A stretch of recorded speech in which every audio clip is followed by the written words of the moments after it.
Hello আসসালামু আলাইকুম, কেমন আছেন সবাই? আশা করি সবাই নিশ্চয়ই ভালো আছেন। আলহামদুলিল্লাহ, আমরাও ভালো আছি। আর আজকে আমি আপনাদের সাথে শেয়ার করতে যাচ্ছি আমার নতুন আরেকটি ব্লগ। এইটা হচ্ছে আমাদের ঘুরতে যাওয়ার ব্লগ বলতে পারেন।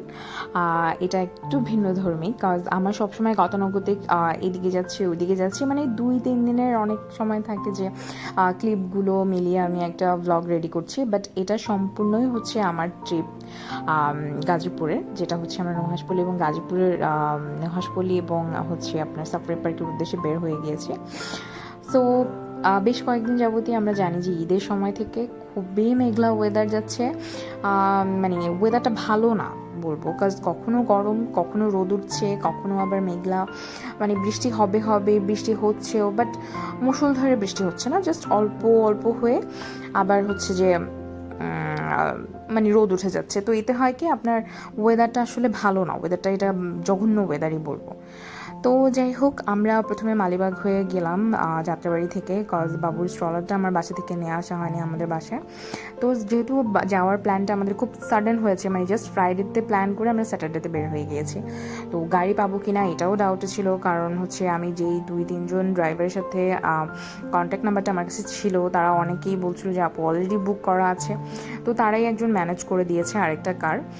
সো এই তো আমরা বের হয়ে পড়েছি, সকালেই আমরা রওনা দিয়ে দিয়েছি 7টার দিকে, কজ গাজীপুর যেহেতু যাবো, জানি তো না হাইওয়েতে কতটা আপনার জ্যামে পড়তে পারি কি না। আর যাই হোক, কোথাও বের হওয়ার আগে আমি সবসময় প্রেফার করি একটু আর্লি বের হয়ে যাওয়ার, ওখানে আর্লি পৌঁছানো বেটার। কারণ হচ্ছে কি, আপনি ব্যাক করার সময় যাতে একটু আর্লি ব্যাক করতে পারেন, কারণ শনিবার ছিল, রবিবার দিন আবার অফিস খোলা। সো মোটামুটি অনেক কিছু মাথায় রেখে আর কি আমার প্ল্যানটা করতে হয়েছে। আর ফ্যামিলির সাথে প্ল্যান করলে, প্লাস যেহেতু আমার এখন একটা ছোট বেবি আছে, সো আমার অনেক কিছু মাথায় রাখতে হয়। সো যাই হোক, এই তো আমরা ব্রেকফাস্ট করার জন্য অ্যাকচুয়ালি হ্যাপি ডে ইন এই রেস্টুরেন্টটাতে থেমেছিল গাড়িটা। সো আমাদের ড্রাইভার সাজেস্ট করলো, বাট আমরা চাইলে রাস্তার পাশে হাইওয়েতে যে রেস্টুরেন্টগুলো আছে ওখান থেকেও ব্রেকফাস্ট করে নিতে পারতাম। যেহেতু বেবি আছে সাথে, সো আমরা ভাবলাম যে একটা জায়গায় রিল্যাক্সে বসে খেতে পারি, এমন একটা প্লেস চুজ করি। বাট এইখানে একটু খাবারের প্রাইসটা আমার কাছে এক্সপেন্সিভ মনে হয়েছে, আর এখানে ভ্যাটও ওরা অ্যাড করে থাকে সাধারণত। আর যদি আপনি আসলে রাস্তার পাশে হোটেলে খান, তাহলে আপনার এখানে যা প্রাইস এসেছে তার থেকে অনেক অনেক রিজনেবলে খেতে পারবেন। সো এই জিনিসটা একটু মাথায় রাখতে পারেন যারা অ্যাকচুয়ালি বাজেট ট্রিপ করতে চান, তাদের জন্য ডেফিনেটলি।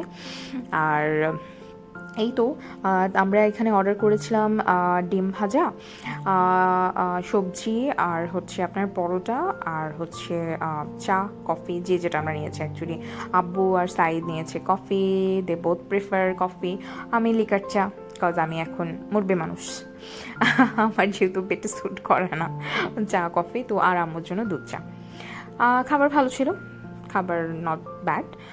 আর এই তো তারপর ব্রেকফাস্টের পরে আমরা মূলত ব্রেকফাস্টটা করেছি চৌরাস্তা, গাজীপুর চৌরাস্তাটা পার হবার পরেই আপনি এই রেস্টুরেন্টটা পেয়ে যেতে পারেন। আর তারপর হচ্ছে আমরা রওনা দিয়ে দিলাম প্রথমে নুহাশপল্লির উদ্দেশ্যে। যে নুহাশপল্লি প্লেসটা যেহেতু ছোট, সাফারি পার্কের তুলনায় নট, মানে এত ছোট না, সো ভাবলাম আগে নুহাশপল্লিতে যাই। আর নুহাশপল্লি হচ্ছে গাজীপুর জেলার পিরুজালি গ্রামে অবস্থিত, যা কিনা বাংলাদেশের সবচেয়ে বড় গ্রাম হিসেবে মেবি জানা যাচ্ছে এখন। প্রয়াত কথা সাহিত্যিক হুমায়ুন আহমেদ ঢাকার অদূরে গাজীপুরে প্রতিষ্ঠা করেছেন এই প্রাকৃতিক নৈসর্গ নুহাশপল্লি, যেটা আপনি কিনা গাজীপুর চৌরাস্তা থেকে 12 কিলোমিটার দূরে হোতাপাড়া বাজার হয়ে সেখান থেকে আরও 8 কিলোমিটার দূরে পিরুজালি গ্রামে অবস্থিত। 40 বিঘা জায়গা নিয়ে অ্যাকচুয়ালি নুহাশপল্লিটা মূলত। আর মূলত আপনি এখানে অনেক ধরনের দুর্লভ ওষুধি, মশলা জাতীয়, ফলজ ও বনজ গাছ রয়েছে। যদি আপনার গাছ সম্পর্কে কিছুটা আইডিয়া থাকে, তাহলে আপনি গাছ দেখলে চিনতে পারবেন। আর আমরা নুহাশপল্লিতে পৌঁছেই দেখে ঢুকতে পারছি না। সো আমরা গাড়ি নিয়ে হচ্ছে যেখানে পার্ক করা হয় ওই জায়গাতে প্রথমে গাড়িটা আমাদেরকে নিয়ে যায়, কারণ হচ্ছে যে ভিতরে যে যাব ওই জায়গাতে ওরা আবার বাঁশ দিয়ে রেখেছিল। তো আমার ক্লিপ নেওয়া নেই, থাকলে আপনারা দেখতে পারতেন। তো পরে আর কি করা, ওখান থেকে আমরা গাড়ি থেকে নেমে অটো দিয়ে তারপরে নুহাশপল্লির মেইন গেট পর্যন্ত গিয়েছি, কারণ যে যদি আবার গাড়িটা ডেবে যায় তো ওটা একটু অসুবিধা হতে পারে। সো দ্যাটস ওয়াই আমরা এতটুকু একটু করলামই। আর এখানে আপনারা মূলত যদি হুমায়ুন আহমেদের নুহাশপল্লীতে যান, তো এখানে আমি একটা অত্যাধুনিক বাড়ি বলবো, বৃষ্টি বিলাস, যেখানে কিনা এখন আপনি গেলে হচ্ছে খাবার সার্ভ করা হয়, ওখানে আপনি ব্রেকফাস্ট লাঞ্চ পেয়ে যাবেন, যেটা আমাদের জানা ছিল না প্রথমে, সো আমি একটু ভিডিওতে ইনফর্ম করলাম। আর একটা নুহাশপল্লীর আরেক আকর্ষণ হচ্ছে লীলাবতী দিঘি, যে আপনারা এই যে আমরা যে ওয়াকওয়েতে আছি তার থেকে সোজা গেলেই হচ্ছে লীলাবতীর দিঘিটা দেখা মিলবে।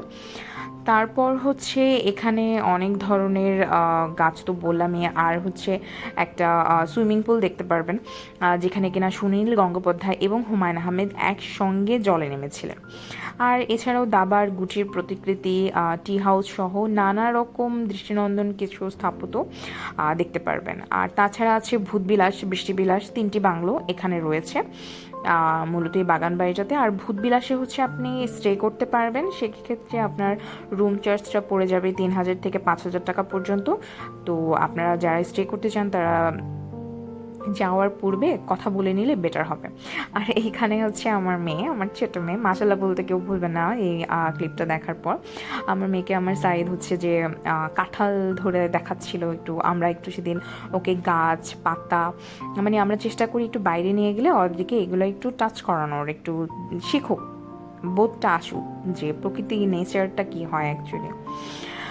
আর এই ছাড়া আপনারা যারা নুহাশপল্লীতে বাসে যেতে চান তাদের জন্য মানে বিভিন্ন ওয়ে আছে। আর চেষ্টা করবেন কোথাও ট্রাভেল করার পূর্বে কয়েকজনের একটু ভিডিও দেখে নেওয়ার বা গুগল করে নেওয়ার, ম্যাপে সেট করে নেওয়ার কোন ওয়েতে গেলে খুব আর্লি পৌঁছতে পারবেন। আর তাছাড়া অ্যাকচুয়ালি নুহাশপল্লীতে দর্শনার্থীদের জন্য সবসময় সারা বছরই খোলা থাকে, তাদের কোনো সাপ্তাহিক বন্ধ নেই, প্রতিদিন সকাল 8টা থেকে বিকাল 5টা পর্যন্ত খোলা থাকে। আর খুব বেশি হলে বিশেষ অনুরোধে মাগরিবের আজান পর্যন্ত খোলা রাখা হয়। আর এছাড়া নুহাশপল্লীতে 12 বছরের উপরে জনপ্রতি প্রবেশ মূল্য 200 টাকা ধরা হয়েছে।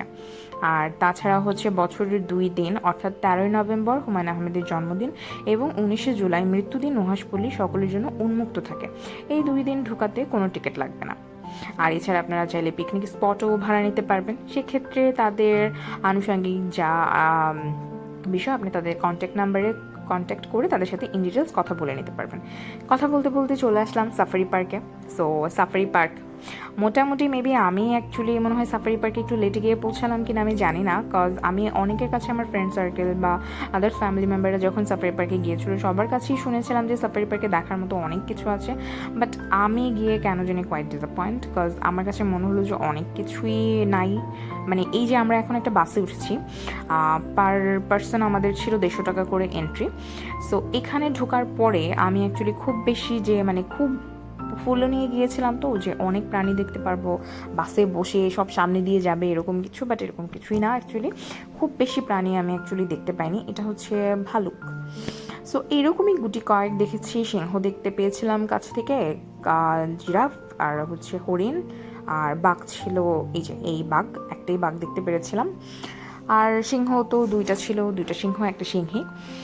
এই তো তারপর মোটামুটি আমাদের আরও কিছু ক্লিপ অ্যাড করার ছিল, বাট অ্যাকচুয়ালি আমি আর ক্লিপ অ্যাড করতে পারিনি, কজ ভিডিওটা অনেক লম্বা হয়ে যাবে। আমরা ঘুরে ঘুরে মোটামুটি আপনার ঝুলন্ত ব্রিজ দেখেছি, তারপর হচ্ছে অনেক বড় জায়গা তো ময়ূর দেখেছি। ময়ূরের প্লেসটা আমি ভিডিওর এন্ডে একটা ময়ূরের ক্লিপ অ্যাড করে দেব, আপনারা দেখে নেবেন।